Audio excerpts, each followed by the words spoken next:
민주당의 김영남 전 의원 그리고 홍석준 국민의힘 전 의원과 함께합니다. 정치적 만남 정만추 피처링 소피 마르소 시작합니다.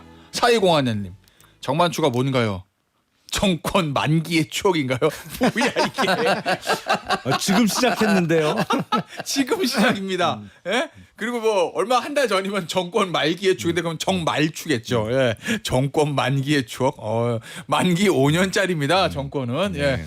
만기 5년짜리 정권인데 뭐 중간에 들어먹는 경우도 몇 번 있었어요. 그냥. 종종 있죠. 최근에도 있었고. 예, 최근에도 막 만기가 돌아오지 않았는데 그냥 부도가 나버렸어 그냥 한 3년째. 자, 정권 정치적 만남 추구. 예, 이게 정만추예요.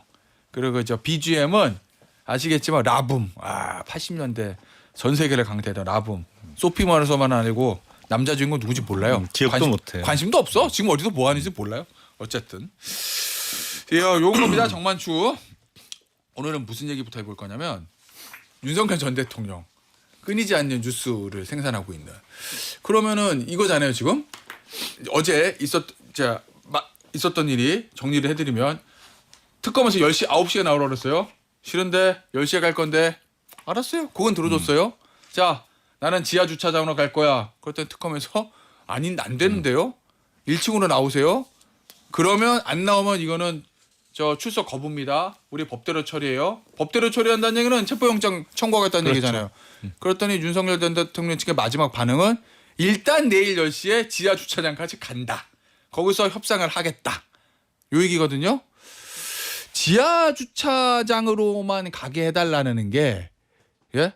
윤석열 전 대통령 측의 무리한 요구인지 또 아니면 반대로 뭐 그거 하나 정도 들어주지 뭐 그거 저 지하로 오겠다고 고집하면은 출석 거부라고 하는 특검이 좀 너무 좀 야박하고 강경하게 나오는 건지 어느 쪽입니까? 일단 지하 주차장이 요구 조건의 끝이 아닐 가능성이 매우 높아요. 근데 어제는 심야 조사도 거부하지 않고 질중 거부 행사하지 않겠다고 말은 했어요. 아니 얼마 전에는 당당하게 저 특검 조사에 임하겠다고 안 했나요? 그때 가서 말을 바꾸는 건데 기본적으로 윤석열 전 대통령은 수사를 받을 생각이 없어요. 그래요? 예. 예. 지금 되돌려서 잘 그 기억을 떠올려 보세요.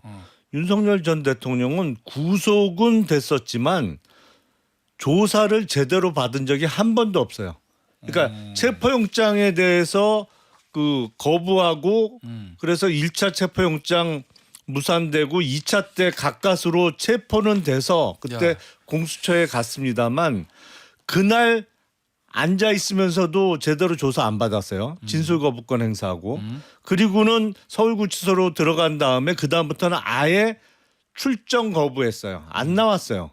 그래서 구속은 그때 2달 좀 안 되게 되어 있었습니다만 그 전이나 후나 조사를 제대로 받은 적이 한 번도 없어요. 기본적으로 받을 생각이 없어요. 조사와 이것도 그러면 조사에 순순히 응할 생각이 없다는 걸 나타내는 거다. 그렇죠. 그래서 무리한 요구를 하는 거다. 그럼요. 그러면서 끊임없이 조건을 붙일 겁니다. 예. 홍 의원님 어떻게 보세요 이거? 지금 3대 특검이 출발했지 않습니까? 그중에서 조은석 내란 특검 같은 경우 처음부터 답을 정해놓고 너무 과속 무리하게 지금 이제 수사를 하고 있지 않나 이런 좀 생각이 강력하게 드는 게 첫 번째는 김용현 전 장관에 대해서 어떻게 했습니까? 진영이 꾸려지기 전에 추가 기소하고 구속영장 청구를 했죠. 예. 그것은 뭐 수사가 전혀 진행되지 않고 그냥 뭐 경찰 조사라든지 이런 걸 뭐 보고 이렇게 했다고 이야기를 하는데 그러면 특검이 왜 필요한 겁니까 도대체?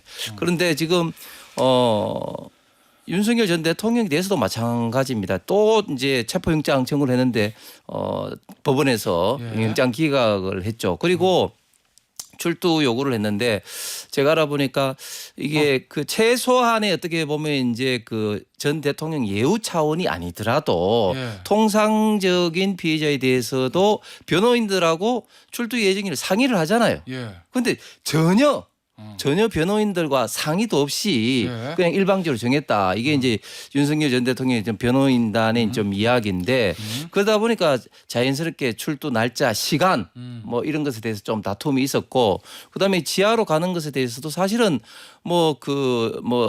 전 조국 장관이라든지 이런 케이스도 뭐 얼마든지 있는데 그런 것 때문에 지금 이제 좀 실강의를 좀 하고 있잖아. 그런데 지금 조은석 특검 같은 경우는 너무 좀 답을 정해놓고 지금 이렇게 일방적으로 좀 밀어붙이기 하고 있다.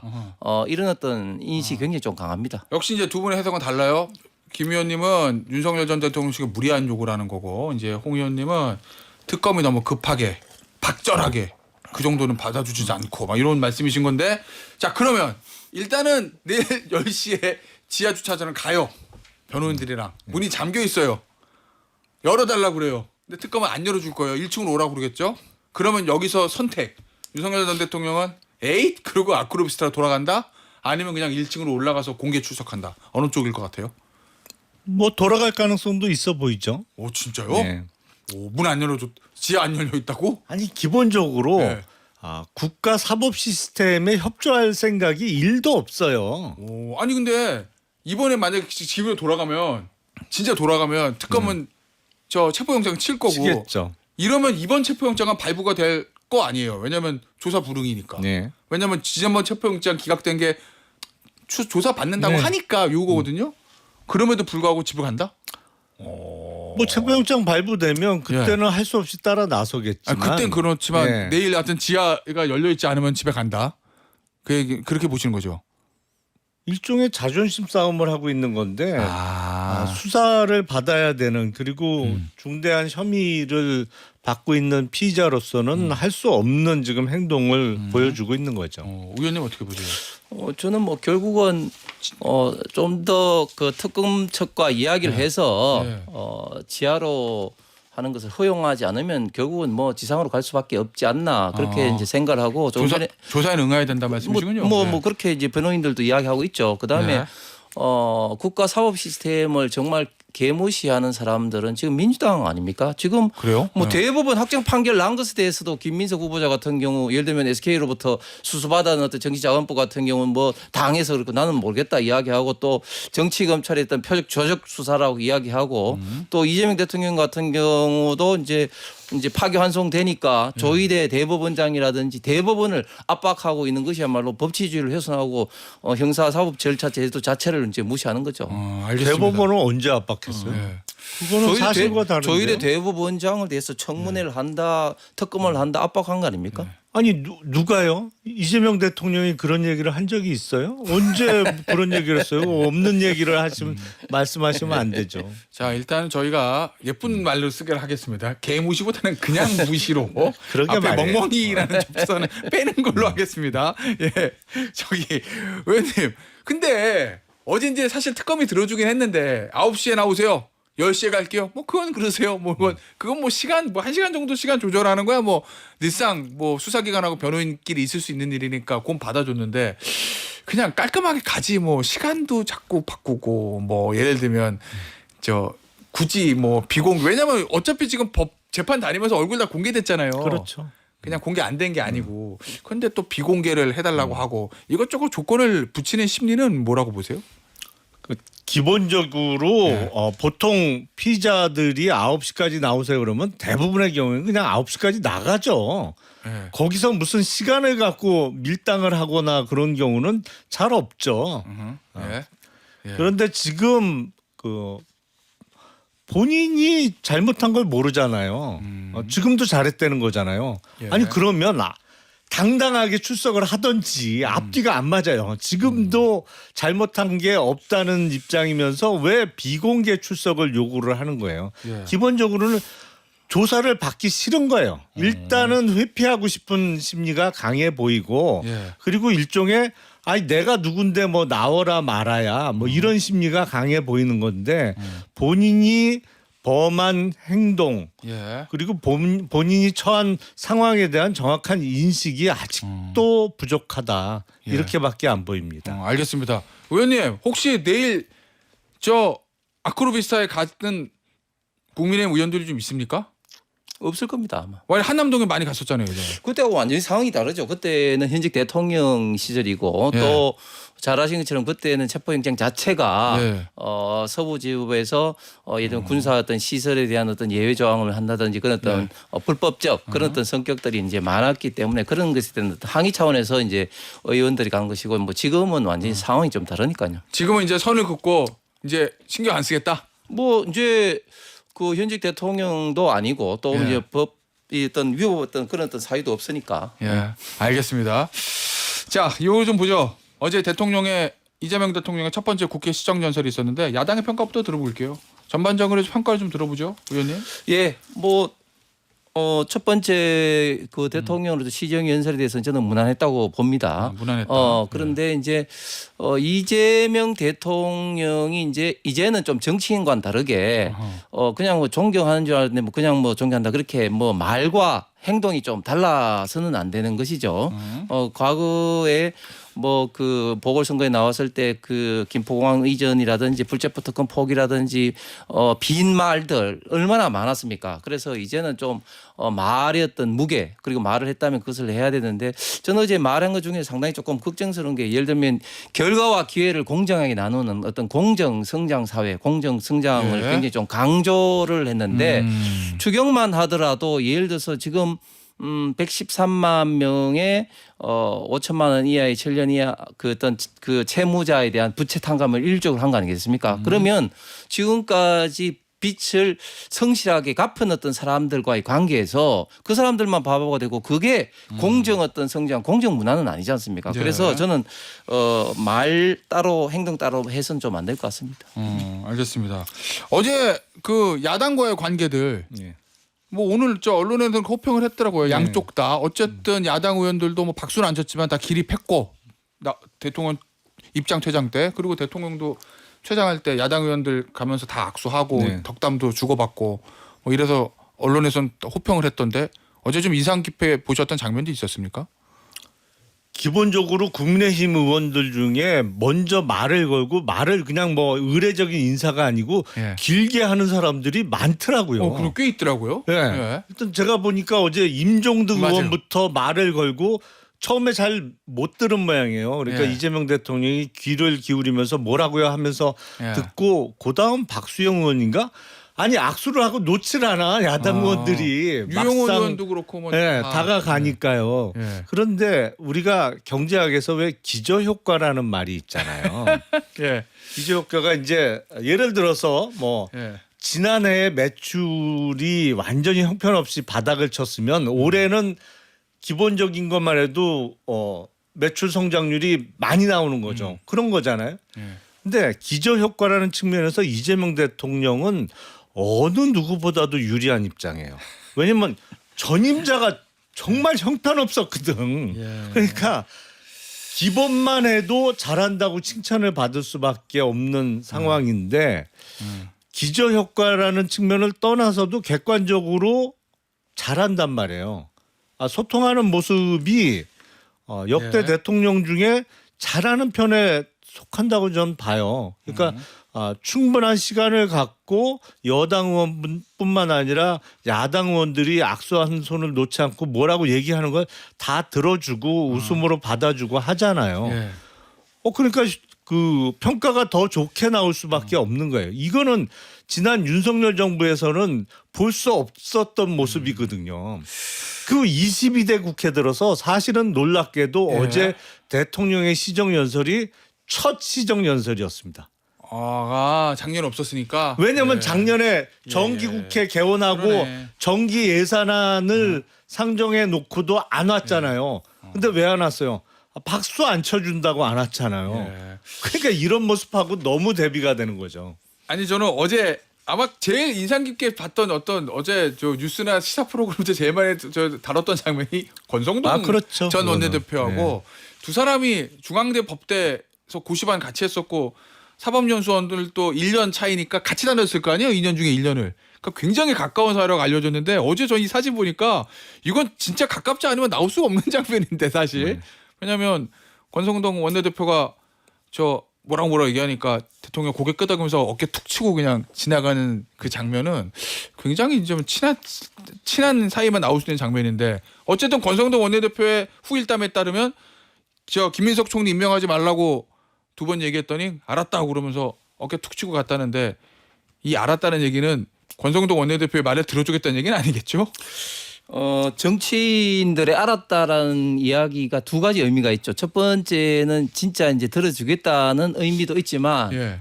두 번째는 들었다. 나는 너 이야기 들었다. 그런 어떤 의미도 있는 거죠.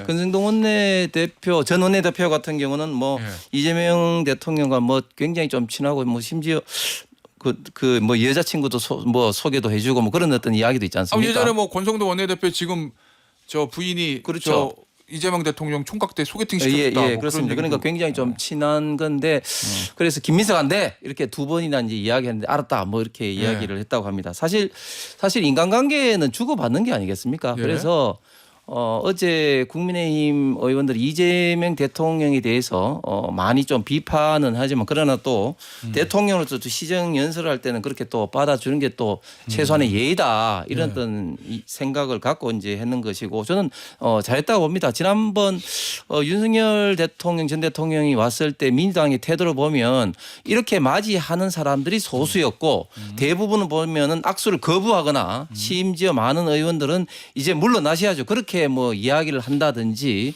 또 상당수는 뭐 피켓을 들고 있고 또 항의를 하고 이런 어떤 태도들이 굉장히 많았었죠. 그래서 이런 어떤 문화를 이제 국민의힘부터 좀 깨워보자 이렇게 하는 것은 저는 뭐 괜찮다고 보는 것이고 이런 어떤 인간관계는 상호간의 어떤 네. 관계가 결정된다 이렇게 생각합니다.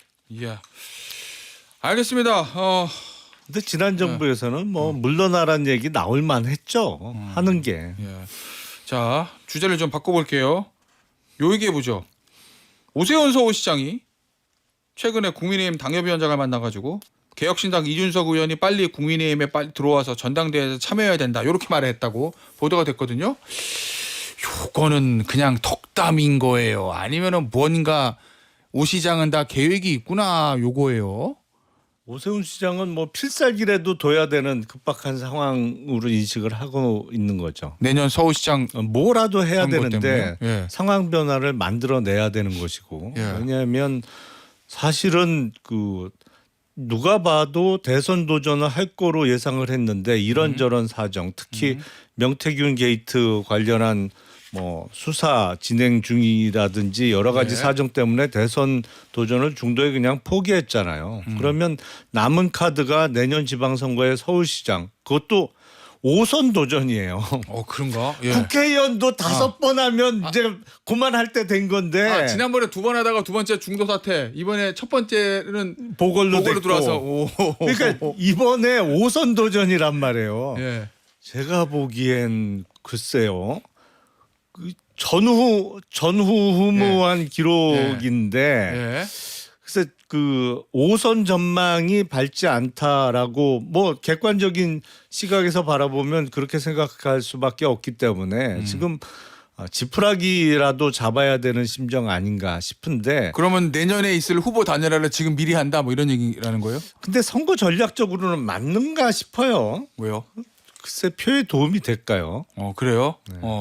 홍 의원님은 어떻게 보세요? 이 오 시장이 저는 뭐 다목적 카드가 다목적 카드? 예, 있는 것 같은데 첫 번째는 지금 개혁신당과 통합해야 된다. 네. 뭐 이런 어떤 당 내외의 어떤 목소리가 있지 않습니까? 물론 뭐 반대하는 목소리도 있지만 뭐 그런 측면에서 어떤 향후 어떤 정계 개편에서의 이 오세훈 시장 본인의 어떤 영향력 내지는 이런 어떤 측면을 대내외적으로 보여주기 위한 그런 것도 있을 거고 네. 또 두 번째는 서울시장 선거에 있어서 개혁신당이 어떤 포지션을 취하느냐 후보를 내느냐부터 해서 오세훈 시장과 협력하느냐 이런 것도 굉장히 득표의 결과에 좀 중요하기 때문에 예. 뭐 이런 어떤 목적을 한 것 같은데 그리고 또 기본적으로 잘 아신 것처럼 오세훈 시장과 이준석 의원과는 또 개인적으로 친한 사이도 그렇죠. 있고 예. 뭐 그래서 이제 겸사겸사 하는 것 같고 특히 지금 국민의힘 이제 전당대회를 좀 앞두고는 특히 앞으로 좀 이런 목소리가 예. 자연스럽게 당내외에서 이준석 의원 개혁신당과 있던 관계에 대해서 오세훈 시장뿐만 아니라 예. 더 많이 나올 가능성이 있다고 봅니다. 제가 보기에는 오세훈 시장이 이준석 의원을 매개로 해서 다시 한번 2021년 어게인을 하려고 하는 거 아닌가요? 다시 한번 명태균 연대를 구성해 보려고 연대. 하는 거 아닌가요? 근데 이렇게 하면 이준석 의원이 들어가요? 지금? 오 시장 얘기는 지금 들어와서 전당대회 나오라는 얘긴데. 근데 개혁신당이 내년 지방선거를 독자적으로 치르기는 객관적으로 어려운 상황이죠. 어디 가서 당선자를 내요. 사실은 당선자는커녕 후보 구하기도 어려운 상황이거든요. 총선보다 더 어렵죠, 사실 지방선거. 아니 훨씬 어렵죠. 그러니까 그 나서겠다는 출마하겠다는 후보자를 어디서 구해요? 지금 이 상황에서. 그렇기 때문에 예. 뭐 지방선거 전에 국힘하고 합치는 것도 고민해야 되는 상황인 건 맞죠. 그래요. 근데 만약에 이준석 의원이 진짜 이번에 전당대 오세훈 시장 얘기대로 나오면 친윤 주류에서 좋아해요? 워낙 사이가 안 좋아가지고. 지금은 뭐 과거의 어떤 사이가 좋다 안 좋다를 논할 어떤 입장이 아닌 것 같아요. 왜냐하면 누가요? 친윤 지금 주류가요? 국민의힘이 예, 국민의힘이요? 국민의힘이 예. 지금 한골 탈퇴를 해도 완전히 새로운 어떤 모습을 보여줘야 되는 어떤 그런 상황이기 때문에 단순하게 뭐 과거의 어떤 그런 뭐 선호 관계를 따질 계제가 아니다. 찬밥 지금 더운 밥을 따질 계제는 지금 전혀 아니다. 네. 예를 들어 방금 김 의원이 이야기한 것처럼 지금 개혁신당도 입장이 그 곤란하기 마찬가지 아니겠습니까? 예. 그렇기 때문에 지금 알겠습니다. 그런 것을 논하는 게 좀 적절한 타이밍 같습니다. 그 최근에 이재명 대통령이 이제 부산 쪽에 해수부 이전 예. 그 얘기를 하고 그리고 이제 부산의 유일한 민주당 의원이 전재수 의원 해수부 장관을 지명했어요. 해수부 연내 이전 지시했고 요걸 가지고 민주당의 이재명 대통령의 내년 지방선거를 앞둔 부산에 대한 공략이 시작됐다라고 하던데 어때요? 내년 지방선거를 염두에 둔 조치라기보다는 그림이 저는 훨씬 크다고 생각을 합니다. 그래요? 이 해수부 이전 그리고 부산 출신의 해수부 장관 임명 그리고 대선 때 나왔던 뭐 최근에는 약간 언급이 안 되고 있습니다만 HMM 본사 이전 문제까지 있었잖아요.